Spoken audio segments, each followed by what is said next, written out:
Hello, मैं हूँ Jessica हॉर्लनब्रो और मैं आती हूँ बड़े जासूसों के खानदान से। मेरे पिता थे जेम्स हार्डनब्रो, जिनके पिता थे हार्डी हार्डनब्रो जैक्सन जूनियर, जिनकी माँ थी जेनेट हार्लनब्रो, जो हमारे परिवार में बैच और यूनिफॉर्म पहनने वाली पहली व्यक्ति थी। ऐसा कहते हैं कि उन्होंने डकैतों के एक झुंड को अकेले ही पकड़ लिया था, एक खाली पिस्तौल का इस्तेमाल करके, और तब से वो प्रेरित करते आए हैं, प्रेरित किया है मेरे पिता और मेरे पिता के पिता और मुझे कि हम सब बड़े होकर बन जाएं इंसाफ के रखवाले। और जल्द ही वो दिन आ गया जब मुझे अपनी असली कला का इस्तेमाल करने मिला। एक दिन बाथरूम से वापस आते वक्त मुझे हॉलवे में जेम्स हार्थ्रोप दिखा, वो लड़का जिसे मेरी दोस्त लिली लार्किन को बड़ा सा क्रश है। वो चुपके से अपने लॉकर की तरफ गया। उसके हाथ में एक अजीब सा ब्राउन पैकेज था जो उसने अंदर रखा, ये देखने के बाद कि उसके आसपास कोई नहीं था। इसके बाद वो चला गया और एक जिम्मेदार नागरिक और स्टूडेंट वेलफेयर के एसोसिएशन हेड होने के नाते मैं उसके पीछे गई। उसने कोने में किसी को कॉल लगाया और मैंने एक एक शब्द सुना। मुझे पैकेज मिल चुका है, बहुत अच्छा। हम कल दोपहर 12 बजे अपना प्लान शुरू करेंगे और अगर सब कुछ सही रहा तो हम सिर्फ अपने लक्ष्य में कामयाब ही नहीं होंगे, बल्कि हमारे पास इतना पैसा होगा कि हम जिंदगी भर मजे से रह पाएंगे। जैसे ही उसने फोन रखा, आसपास फिर नजर घुमाई। मैं तुरंत छुप गई ताकि उसे दिखाई न दूं। फिर मैंने उसे अपनी जेब से चश्मा निकालते हुए देखा जिस पर सुनहरे रंग का फ्रेम था। उसने उसे क्लिक किया और उसके सामने आ गया एक बिल्डिंग का होलोग्राफिक डिस्प्ले। देखने में काफी जानी पहचानी लग रही थी, पर मुझे याद नहीं आ रहा था मैंने इस बिल्डिंग को कहाँ देखा है। वो करने क्या वाला था वहाँ? कुछ देर तक वो इस बिल्डिंग को ध्यान से देखता रहा। फिर जेम्स ने वो चश्मा अपनी जेब में डाला और वहाँ से जल्दी से चला गया। मैं ये सब समझने की कोशिश ही कर रही थी कि अचानक से वहाँ पर लिली आ गई। हाय जेसिका, क्या कर रहे हो तुम? चलो हमें जाना होगा, फुटबॉल मैच शुरू होने वाला है और जेम्स हार्थ्रोप टीम का लीडर है। मैं तुम्हें बता नहीं सकती उसे खेलते देखने के लिए कितनी बेताब हूँ। हाँ, मैं तो कुछ नहीं कर रही हूँ। चलो गेम देखने चलते हैं। उसके साथ मैदान में जाते वक्त मेरे दिमाग में वो पैकेट घूमता रहा। आजकल सिक्योरिटी बड़ी टाइट थी, सारे बच्चों के बैग्स को चेक किया जाता था, तो इस तरह का पैकेज अंदर लेकर आना तो काफी मुश्किल रहा होगा। और आखिर जेम्स बात किससे कर रहा था? मुझे पूरा यकीन था कि कुछ तो बहुत बड़ा और शैतानी होने वाला है और मुझे उसे रोकना होगा। गेम को चलते हुए कुछ समय हो गया। लिली जेम्स हार्थ्रोप के लिए चीयर कर रही थी और मैं चुपके से निकल पड़ी जेम्स के लॉकर की तरफ। मैंने उसका पासवर्ड देख लिया था तो लॉकर खोल लिया और पैकेज वहीं पर था, लेकिन मैं ये देखकर निराश हो गई कि वो खाली था। पर जिस कागज में लिपटा था उसमें थी पूरी जानकारी कि ये कहाँ से आया है। अपनी जेब से पेन निकालकर मैंने भेजने वाले का एड्रेस और नाम लिख लिया और तभी मुझे किसी के कदमों की आहट सुनाई दी। मैं वहाँ से भाग निकली और जल्दी से एक क्लासरूम के दरवाजे के पीछे छिप गई। फिर से जेम्स हार्थ्रोप आया था। उसने अपने बैग से फोन निकाला और उसी कोने में वापस गया जहाँ पहले गया था। हे सुनो, हमें अपना प्लान शिफ्ट करना होगा, कल की जगह परसों पर। मेरी डेट है लिली लार्किन्स के साथ, वो मुझे पसंद करती है, मैं इसे मिस नहीं कर सकता। हमारा प्लान एकदम मजबूत है, हम इसे किसी भी दिन करें, ये सफल ही होगा। माफ करना, लेकिन वो बहुत ही हॉट है। और अब एक और मुश्किल का सामना करना पड़ेगा। मेरी बचपन की सबसे अच्छी दोस्त एक अपराधी के चंगुल में फंसने वाली थी। मैं ऐसा होने नहीं दे सकती, पर ऐसा लगता है कि उसका ईविल प्लान एक दिन के लिए टल गया है। पर उसे रोकने और अपनी दोस्त को बचाने के लिए मुझे और जानकारी की जरूरत होगी। मुझे मदद चाहिए होगी। रात को मैंने लिली से कहा कि एक फोन बुक के साथ मेरे घर पर आए ताकि जिसका नाम मैंने लिखा था उसका एड्रेस पता कर सकूं। ऑफ कोर्स मैंने उससे कहा कि हम प्रैंक कॉल करने वाले हैं। अभी उसे अपने शक के बारे में बताऊंगी तो वो यकीन नहीं करेगी। हम अपनी स्टडी टेबल पर बैठे पास में फोन लेकर। लिली मुझे फोन नंबर बताती रही और मैं आदमियों की आवाज निकालकर प्रैंक करती रही। हेलो, यस, क्या ये जैक ट्रेड है? मैं हूँ हार्थ्रोप, जेम्स हार्थ्रोप। ओह माय गॉड, तुम उसका नाम क्यों इस्तेमाल कर रहे हो? ये बहुत फनी है। ज्यादातर कॉल से कुछ पता चला नहीं, लेकिन जब मैंने आखिरी कॉल की। हे जेम्स, तुम्हारी आवाज को क्या हुआ? गला खराब है क्या तुम्हारा? नहीं, बस कुछ एलर्जीज हैं। मैं अब भी तुम्हारा यार हूँ, भरोसेमंद यार। भरोसा है ना तुम्हें मुझ पे? परसों अपन जो इविल प्लान एग्जीक्यूट करने वाले हैं उसके लिए। हाँ, लेकिन उसके बारे में इविल क्या है? तुम्हें यकीन है तुम ठीक हो, या कहीं अपना दिमाग तो नहीं खो बैठे उस लड़की के पीछे घूमते? कितनी हॉट है वो।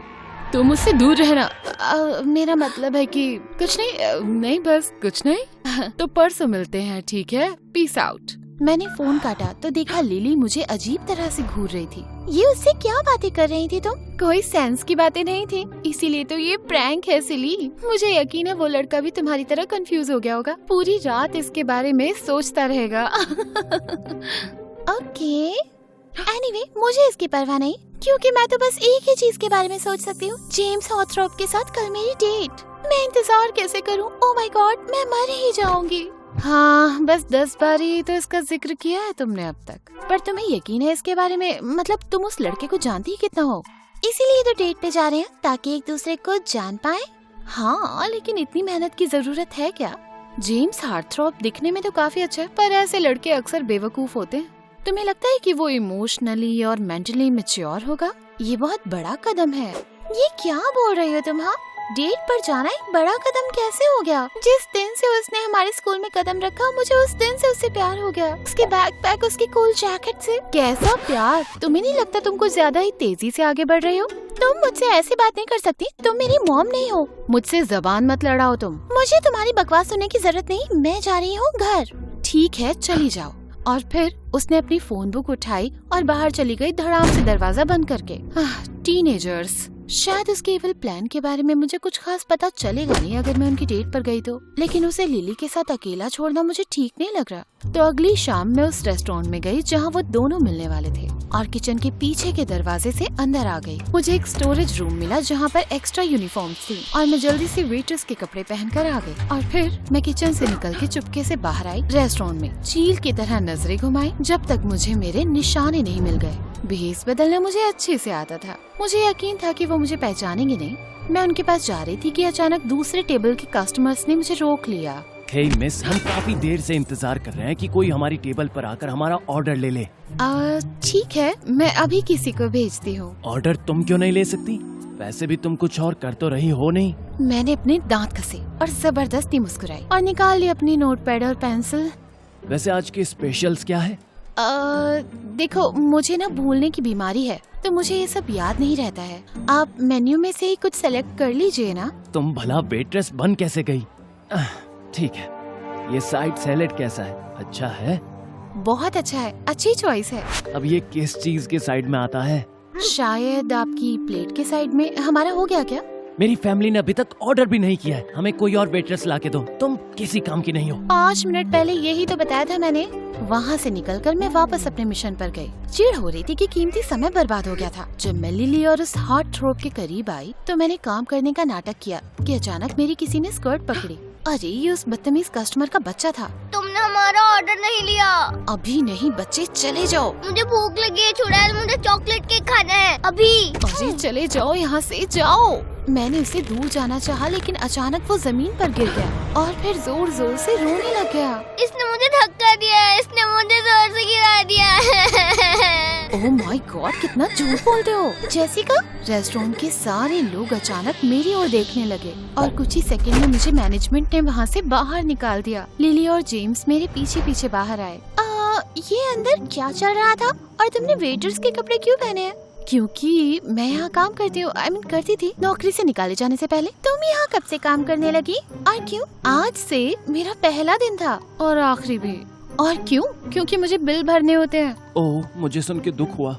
ये लो अपनी टिप रखो, शायद इससे मदद हो जाए। और फिर उसने मेरे हाथ में रखे $100। बस ऐसे ही, मैं तो इसकी वेट्रेस थी भी नहीं। शायद शैतानी काम करके बड़े सारे पैसे कमा रहा है ये। और अब जब मैं इसके सामने आ ही चुकी हूँ तो हो सकता है उसके इविल प्लान के बारे में जानकारी हासिल कर ही लूं। वाह, तुम तो बहुत ही अच्छे हो। Thank you. तुम तो बहुत अमीर होगे और मुझे लगता है कि ज्यादा अमीर हो जाओगे अगर तुम्हारा काम सही से हो गया। समझते हो ना मैं क्या बोल रही हूँ? नहीं, मैं कुछ नहीं समझा।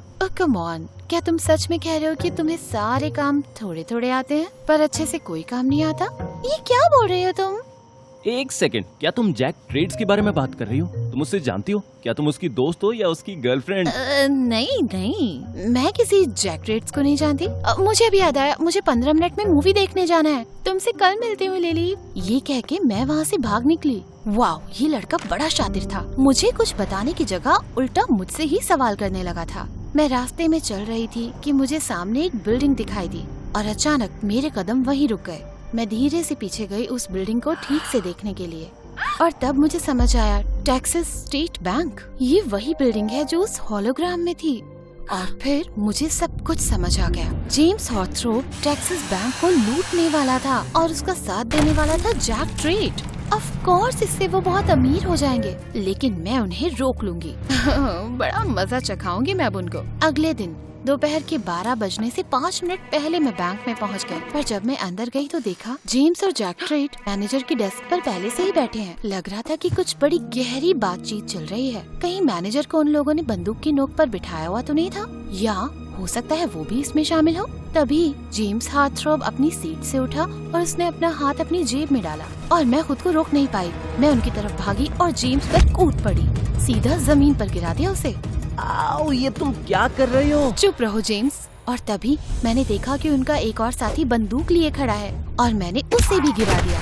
उसकी बंदूक जमीन पर फिसलते हुए गई और मैंने उसके ऊपर बैठ के उसके हाथ बांध दिए। रिसेप्शनिस्ट ने फिर पुलिस बुला ली। मुझे लगा जेम्स और जैक वहाँ से भागने की कोशिश करेंगे, पर वो तो हैरान होकर मुझे देखते ही रहे। तो जेम्स हॉथरोप और जैक ट्रेट, अब तुम मुझे बता सकते हो अपने ईविल प्लान के बारे में? कौन सा इविल प्लान? बैंक को लूटने वाला प्लान, और क्या। तुम्हें इस जैक ट्रेट ने एक पैकेज भेजा था जिसमें इस बैंक का होलोग्राफिक प्रोजेक्शन था, ताकि यहाँ से भागने के रास्ते ढूंढ लो। तुम दोनों इस बैंक को लूटकर अमीर बनने के चक्कर में थे, है ना? लेकिन मैंने रोक लिया। और वैसे तुमने इस मैनेजर को बंदी बनाया था, या ये भी तुम्हारे साथ मिला हुआ है? क्या? जेसिका, तुम गलत समझ रही हो। वो डिवाइस हमने बनाया है, और अपने प्रोजेक्ट में पैसे लगाने के लिए हम इस बैंक ऑफिशियल से लोन लेने आए थे। वो डिवाइस तो सिर्फ दिखाने के लिए था। क्या बस इतने? हाँ। तब मुझे एहसास हुआ कि मेरे पैरों तले दबा आदमी सचमुच का डकैत था, और जेम्स हॉथरोप निर्दोष था। पर मुझे और शर्मिंदगी ना झेलनी पड़े, इसलिए पुलिस ने जल्दी से आकर उस आदमी को गिरफ्तार कर लिया, और मुझे एक बैज ऑफ ऑनर मिला। और अगले दिन मेरी फोटो अखबार में भी छप गई थी, जिसकी हेडलाइन थी, स्कूल की लड़की ने सॉल्व किया अपना पहला केस। तो जो हुआ ठीक ही हुआ। अगले दिन जब मैं स्कूल गई तो देखा जेम्स हॉथरोप अपना लॉकर बंद कर रहा है। मैं उसके पास गई।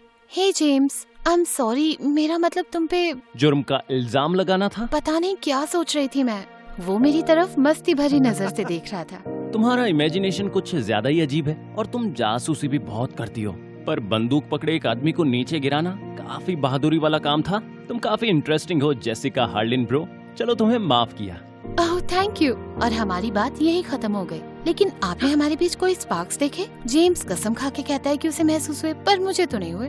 और हाँ, पता चला जेम्स और लिली को अपनी पहली डेट में मजा नहीं आया, और उन्होंने सोचा इस रिश्ते को आगे नहीं बढ़ाते।